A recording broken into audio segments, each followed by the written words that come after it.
2, 1, go!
Three, two, one, go!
What the hell? 2v1? Man, this isn't fair.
The archives are open.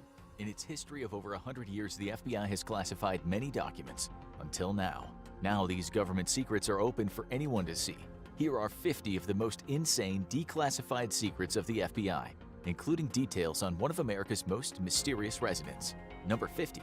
Alive or dead? In the aftermath of World War II, the entire world celebrated the death of the Nazi leader Adolf Hitler. But despite the confirmation that his life had ended in a Berlin bunker as the Allied troops marched in, rumors started to spread.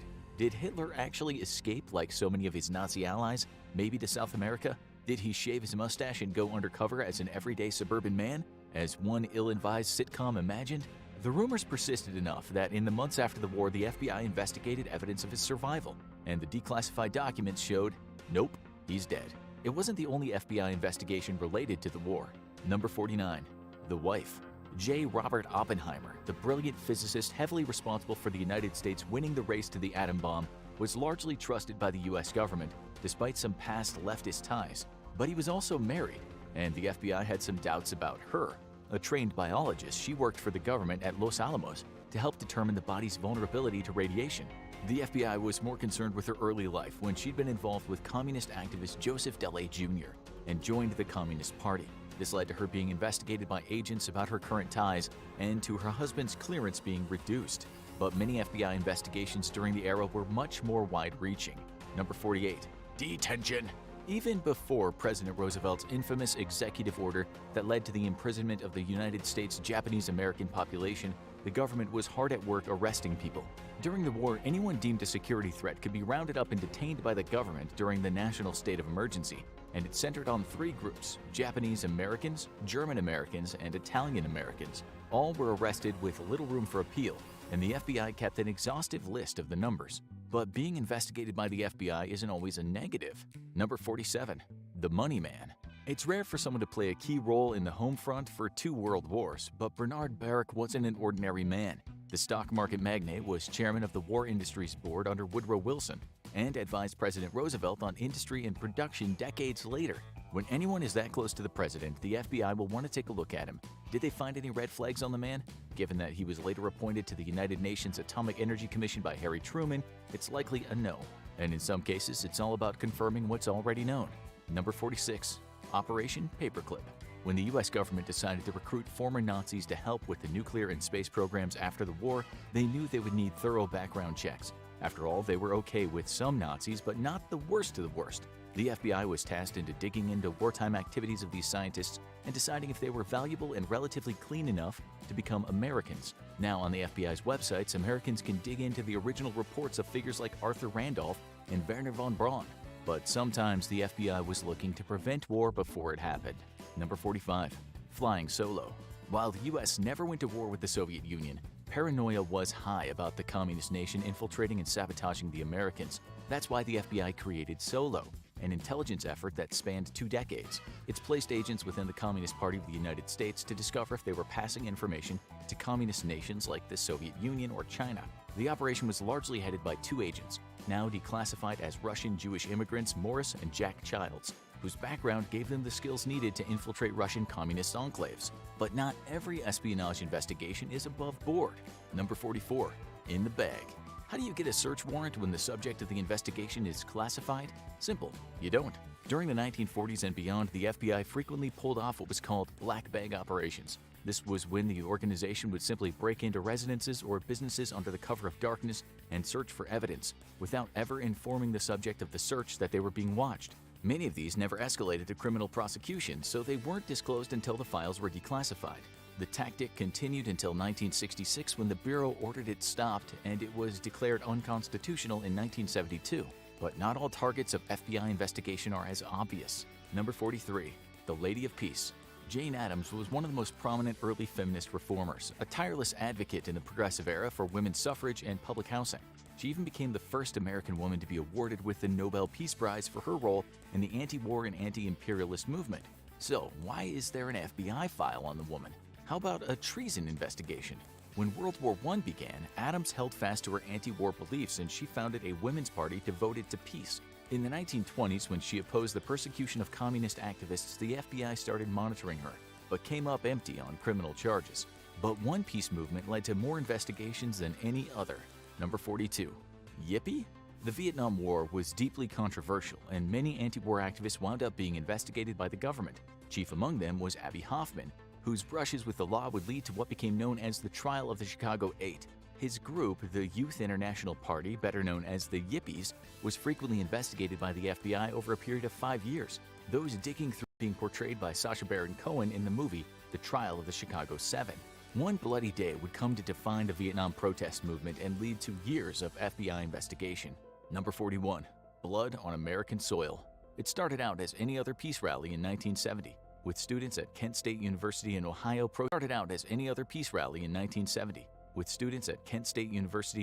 protesting the National Guard presence on campus as the war expanded to Cambodia. But what wasn't typical was the National Guard opening fire on the unarmed crowd, killing 4 students and wounding 9 others. 2 of the dead were bystanders, not protesters, and massive rallies around the country protested the killings. Ultimately, none of the guardsmen who fired were criminally prosecuted. But the FBI spent years investigating the shooting, and all those documents can now be read in a 22-part series. But some FBI cases are a lot less serious. Number 40. There's no place like home? Few pieces of movie memorabilia are more iconic. Dorothy's iconic ruby slippers from The Wizard of Oz. That's why it was such big news when they were stolen from the Judy Garland Museum in 2005. The theft was reported to the police, but the interstate smuggling operation was soon taken over by the FBI. It took the government organization more than 10 years to track down the thief, and even then it took multiple agents on a sting operation before the rare shoes were returned back home where they belonged. But some cases might be a little silly. Number 39. Sing that song. Louie Louie. Oh no. Me gotta go. The song's probably stuck in your head now, right? We're not. But what does it actually mean? No one really knows, and neither did the FBI. When the popular song by the Kingsmen debuted in 1963, it became a sensation, and many people wondered if the song was hiding a dirty little secret. Were the words secretly pornographic? Were they hiding a coded political message? The FBI spent a full year investigating the song and its creators and came up empty, as the lyrics remain as unintelligible as they were back in 1963. It wasn't the only time the FBI got involved in music. Number 38. Not Fab. Everyone loved the Beatles, if their army of screaming fans was any indication. But the government... Welcome to X-Ray. From start to finish, it's never been easier to manage tests at scale than with X-Ray Test Management. Agile teams need tools to support collaboration. The government wasn't as fond of the shaggy-haired British band, and the Nixon administration had a particular grudge against left-wing songwriter John Lennon. Nixon was convinced that Lennon was plotting to influence the 1972 election with his popularity, and the FBI launched an investigation that led to the Immigration and Naturalization Service starting the process of deporting Lennon. While Lennon was never banned from the country, he did back off plans for an American tour, a victory for Nixon that was later exposed by journalist John Wiener. But you might be shocked by just how many celebrities have FBI files. Number 37. Before the White House. Ronald Reagan having an FBI file shouldn't be a surprise. After all, they probably like to know about the president. But he was on the agency's radar long before 1980. In 1947, when he was the president of the Screen Actors Guild, he had a file. But why would they want to know about the staunch conservative, surely the last suspect anyone would have as a communist agent? Because Reagan was such a strong anti-communist that he and his then-wife Jane Wyman worked with federal agents to turn over the name of any actors they thought might be communists. The future president was an informant. But one more beloved figure had FBI ties as well. Number 36. The Mouse's Secret. Walt Disney was notorious for being a traditionalist, and the man behind Mickey Mouse and the Disney parks didn't like anything that shattered the illusion of the all-American happiness in his properties. That included people with unpopular political views, which led to his deep ties with the government. He had worked with them on World War II propaganda films, and long after the war, he was still cooperating with them, giving them information on un-American activities in Hollywood. He continued working with him through his death in 1966 and was even named a full special agent in charge contact. But many celebrities have files for less official reasons. Number 35. The Lady Sings. Why would Whitney Houston have an FBI file? The late singer lived a controversial life, and it got her on the government's radar. While her troubles with drugs and money and her often chaotic relationships landed her in the tabloids, the FBI was more interested in her associates. Many people from her life tried to take advantage of her, including a stalker who tried to blackmail her for $250,000. But why would one of the least controversial singers of all times be on the list? Number 34. Take Me Home? John Denver seemed like the guy next door, with his easy-listening country music songs being the type your parents sing along to on a long car ride. But the FBI saw things differently. Up until his death in a plane crash, Denver had amassed a 33-page FBI file. It was mostly concerned with his anti-war activism as a young man and his occasional drug use, but it also followed stalkers and death threats he picked up as a celebrity. The FBI even got involved in some notorious tabloid stories. Number 33, the bombshell. Anna Nicole Smith was famous for marrying a much older man who died not long after. She inherited most of the fortune, much to the anger of the oil tycoon's son, E. Pierce Marshall. The two were involved in a vicious court battle over the massive bank account, vicious enough for Marshall to believe Smith tried to kill him. This led to an FBI investigation that ultimately decided there wasn't enough to charge Smith. Ultimately, it was all for nothing. Marshall and Smith died within a year of each other in 2006 and 2007. But even the original bombshell was on the FBI's radar. Number 32, government prefers blondes? Marilyn Monroe has been the subject of countless government conspiracies due to her mysterious death. But the FBI wasn't interested in that. They were more concerned with her love life. One of Monroe's many loves was acclaimed playwright Arthur Miller, who was believed to have communist leanings. Due to Monroe's influence, the FBI kept an eye on her, which led many to believe the government might have been involved in her death. But she wasn't the only icon to wind up in the FBI's files. Number 31, Lucy! Everyone loved Lucille Ball, who along with husband Desi Arnaz created one of the most iconic sitcoms of all time. But Ball was an eccentric woman who once claimed she picked up spy chatter in her tooth fillings. The FBI was more concerned with her political leanings, as the comedy star had been affiliated with the Communist Party in the 1930s. Ball was repeatedly interviewed and denied having any ongoing communist affiliations. While she was never placed on the notorious blacklists of the 50s, her file grew to 156 pages. But some stars had a rougher road with the FBI. Number 30, hardly silent. Charlie Chaplin was best known for the physical comedy and for famously opposing Hitler with his silent film The Great Dictator. But he was anything but silent off the screen. He was a political activist who was believed to be a communist sympathizer. Chaplin was a British citizen who worked a lot in the United States, and J. Edgar Hoover wanted to make that more difficult. He even famously blocked Chaplin's return to the US in 1952, which led Chaplin and his wife to depart for Switzerland permanently. This next target wasn't afraid to fight back. Number 29. Turnabout is fair play. Truman Capote likely expected to be investigated by the FBI. After all, the author behind Breakfast at Tiffany's was a well-known left-wing activist who supported Fidel Castro in Cuba and exposed the injustices of the U.S. justice system. But too many sites are littered with issues. Is yours? With Hotjar, you can see what people do on your site in real time, spot bugs swiftly, and find opportunities to improve. Build delightful digital experiences with Hotjar.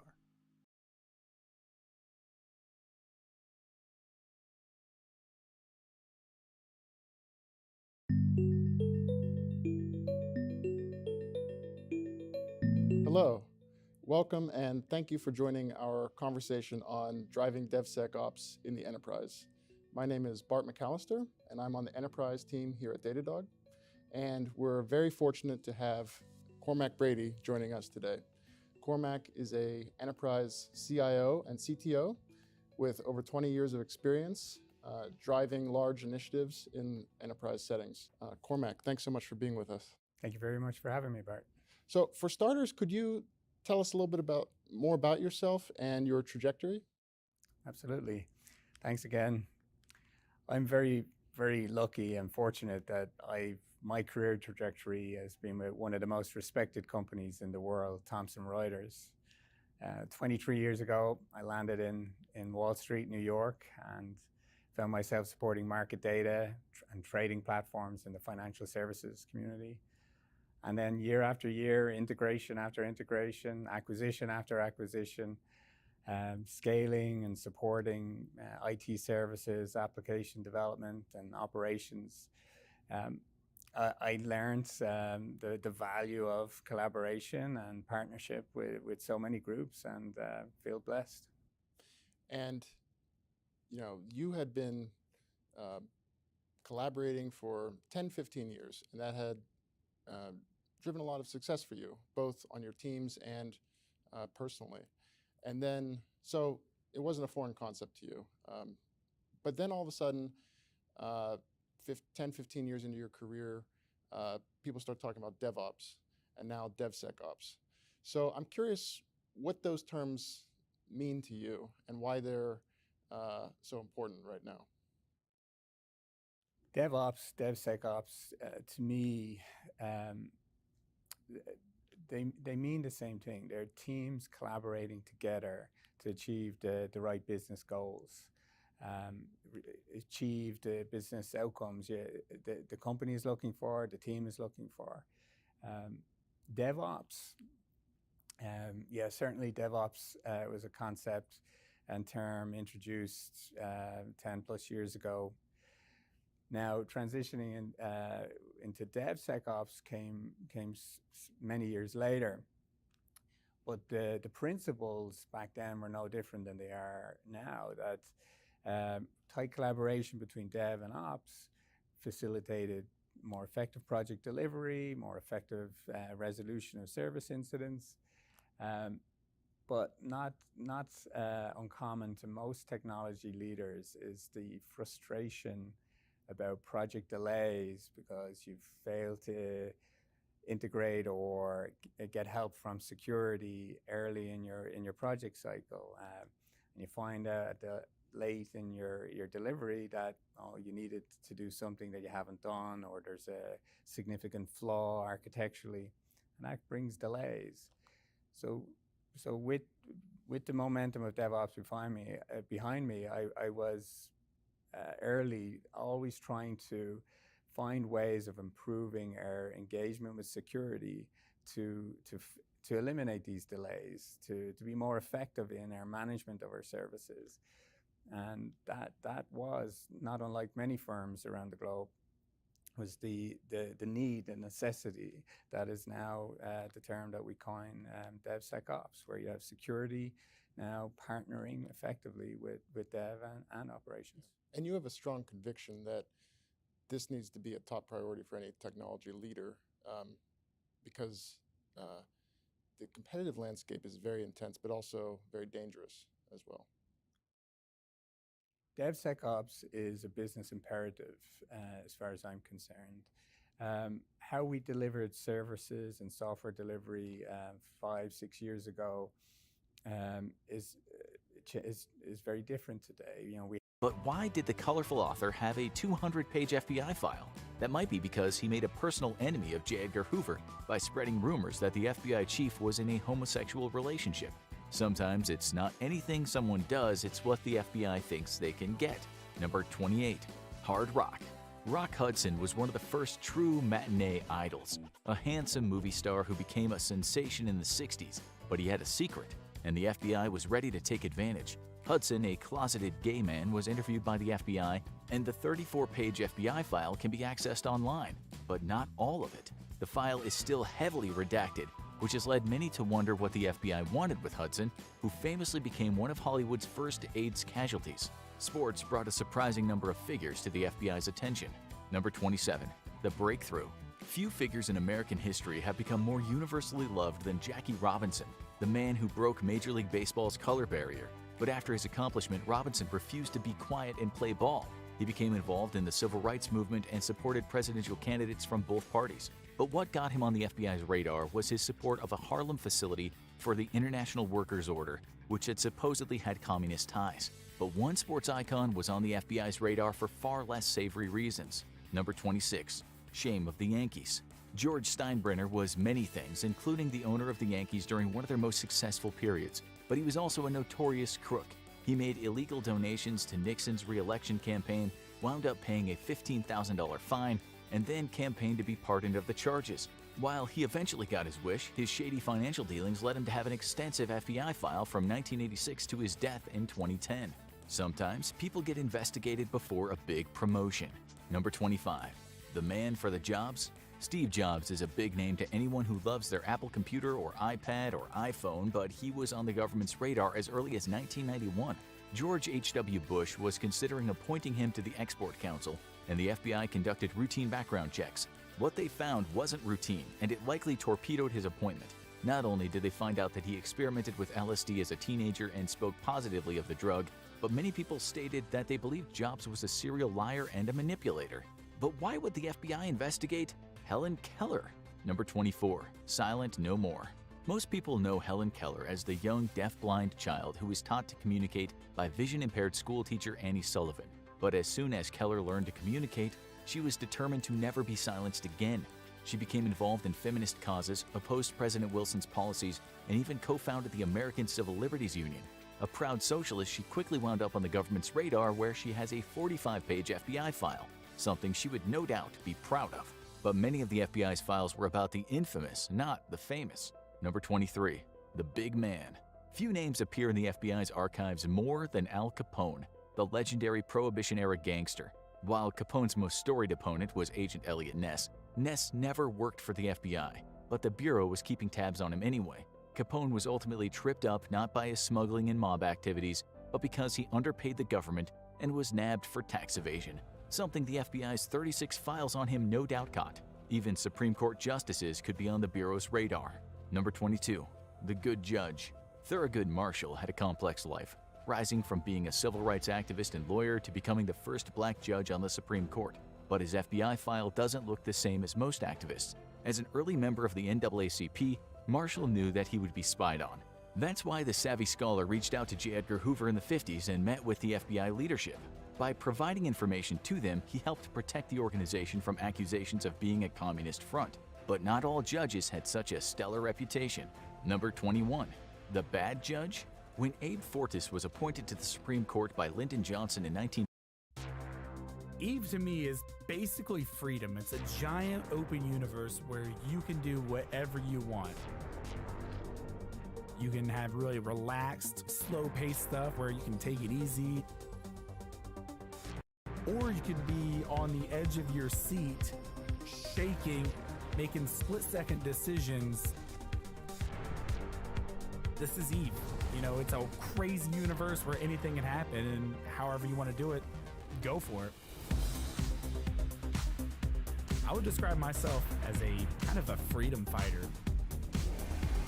My very first character was a Minotaur character because it just seemed like the coolest, most brutal people, and I was like, I want to be that guy. I started out doing the missions in HiSec, and I want to be on the side of the people who are fighting against the oppression, against the bad guys, and once I learned that you can basically help them and fight the other factions, that was, that's all I wanted to do.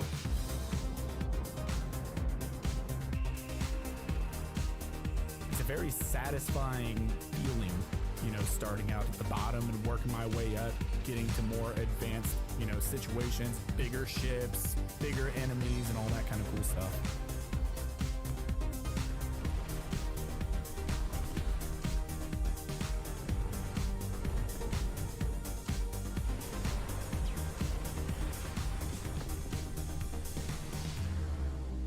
The ship that I wanted to sit in more than anything was the Paladin, which is the Amarian Marauder. It was red and gold, and it had the lasers, and it, massive firepower, incredible capabilities, and I wanted to sit in that thing. I wanted to fly. I wanted to undock. It's like a project, and you're kind of putting the pieces together by getting the skills ready for the ship and all the modules. You've got to get the money to afford it. You've got a dream that you want, and that ship basically is the dream. And once you finally get into it, there's no greater feeling. I was love struck when I sat in that thing and undocked, and with that ship I could take on anything.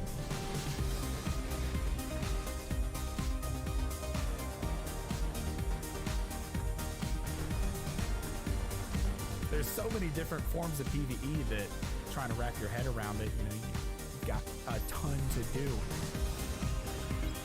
All the options are there. It's just a matter of going out and whatever fits your play style, whatever you feel is the best thing to go after.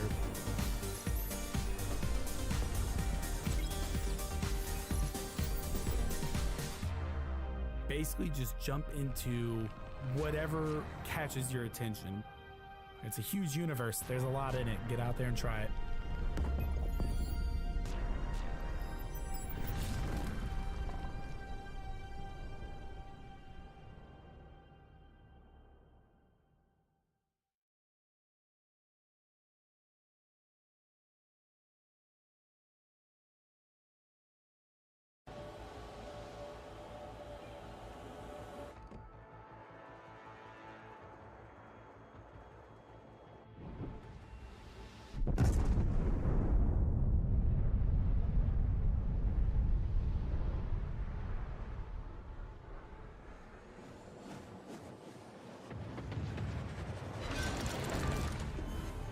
敵巡洋艦を撃沈。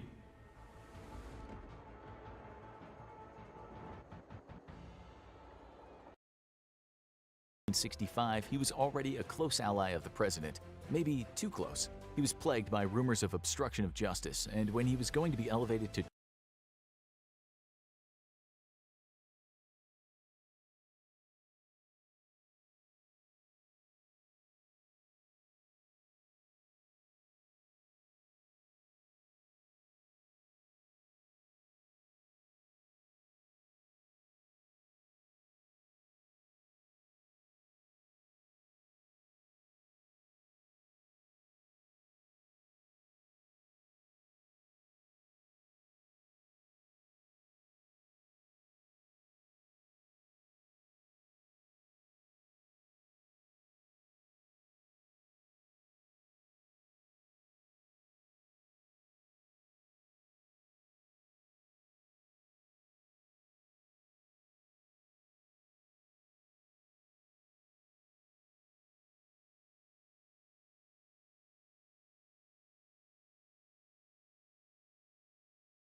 Kill them and ensure victory.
What's wrong with you?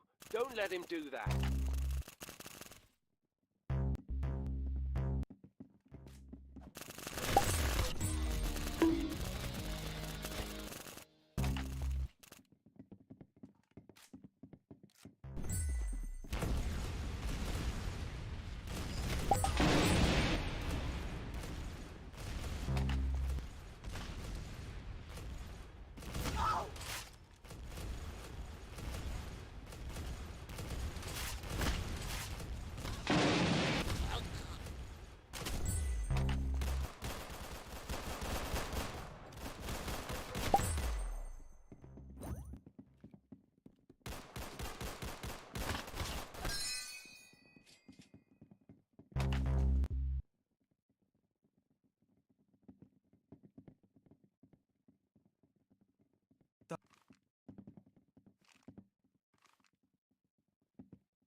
Take care of this quickly.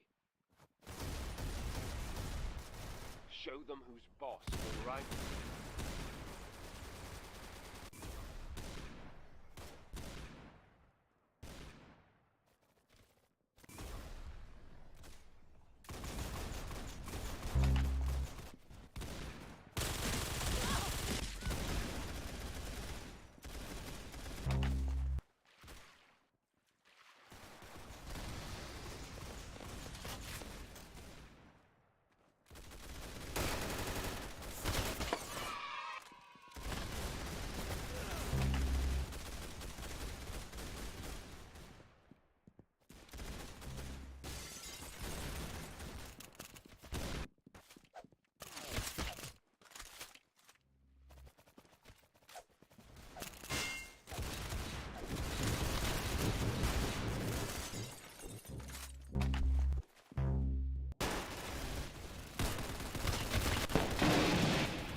Haha, good! He loses his level.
Be Shohei Ohtani! The last one we're getting, Liam Hendricks. Mike Trout. Wander Franco, baby, we will take that. Oh, we got an epic, baby. Oh, Chris Taylor. Okay, I'll take that. We got Moose. The Moose is loose.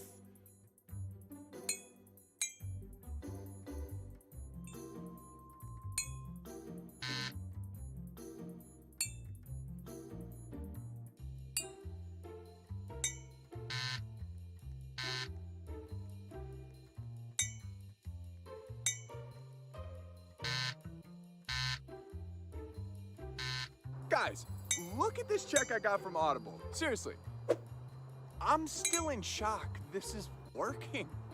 I don't like this! Chrissy, wake up! I don't like this! Chrissy, wake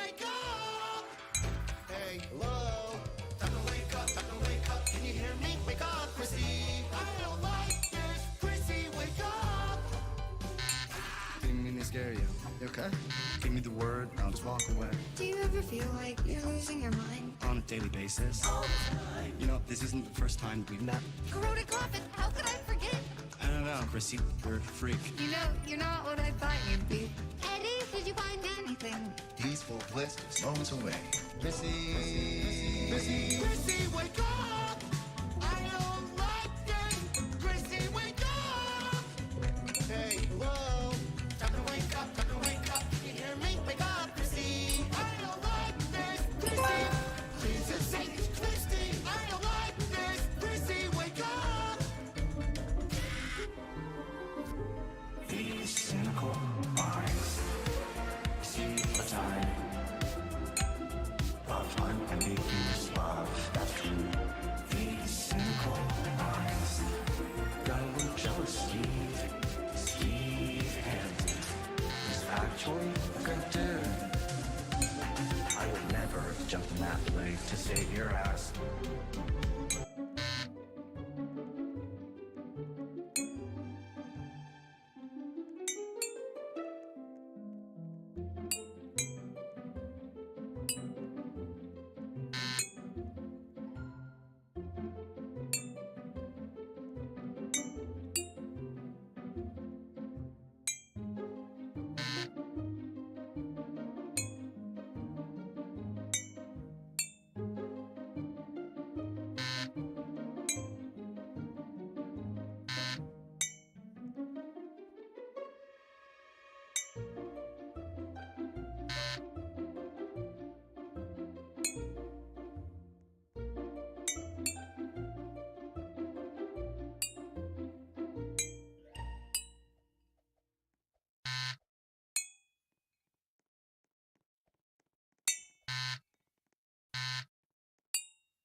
Today's the day I'm gonna rank every single cookie known to man, and I guarantee it, this will upset you. 1 second.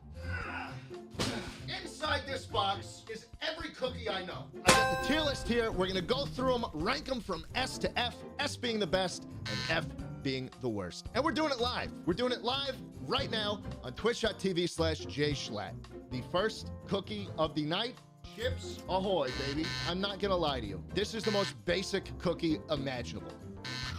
This is the ground floor cookies, okay? It's just what you get. And so I think it's fair if we put Chips Ahoy at a very, very decent C. Chips Ahoy Rainbow. This is just Chips Ahoy with little M&Ms in it. But the fucking problem is that they're not M&Ms. What is this? With candy pieces. It's a good cookie. I'm putting this at a decent B. It is better than regular Chips Ahoy. Next up on the list, Chunky Chips Ahoy. Can I be honest with you guys? I have just never liked chunky cookies. Maybe it's because I prefer a more reasonable ratio of the dough to the chip, but it's just too chocolatey. I'm putting Chunky at D. This is just a worse cookie than even the original. Chewy Chips Ahoy, baby. This is where I'm gonna piss a lot of people off, but because YouTube has hidden the dislike button, I don't care. Let me just rip the Band-Aid off. Chewy cookies are for terrible people. This shit tastes like rubber, and it feels like rubber. And you should feel bad for putting this in your fucking mouth. Chewy Chips Ahoy, my official rating, F. I guess we'll get this one out of the way. Chips Ahoy Chewy with Reese's in it. You get one Reese's cup in there. Chewy with Reese's, F. Gross. Now we move on to the better version of Chips Ahoy. I'm excited for this. Chips Deluxe, baby. It's just a better version of Chips Ahoy. It's crunchier, the chocolate tastes better, the dough tastes better. Everything about it's better. And look at this guy. Look at this little elf guy, the Keebler elf. He just looks so polite. I'm putting Chips Deluxe at B. Rainbow Chips Deluxe. And look what it is. Oh, is that M&Ms? Is that actual M&Ms in the fucking cookie? You pull these out. Oh my God, there's 3. Oh my fucking God. Here's what I used to do as a kid. I used to bite around it, make a little perimeter, and then that last bite is just the most delicious thing you will ever taste in your life. This is damn near the perfect cookie. I'm giving it an S. Famous Amos. I think Famous Amos are a very good regular chocolate chip. Chips Deluxe, man. Look what it is. Oh, is that M&M's? Is that actual M&M's in the fucking cookie? You pull these out. Oh my God, there's about 3. Oh my fucking God. Here's what I used to do as a kid. You used to bite around it, make a little perimeter, and then that last bite is just the most delicious thing you will ever taste in your life. This is damn near the perfect cookie. I'm giving it an S. Famous Amos. I think Famous Amos are a very good regular chocolate chip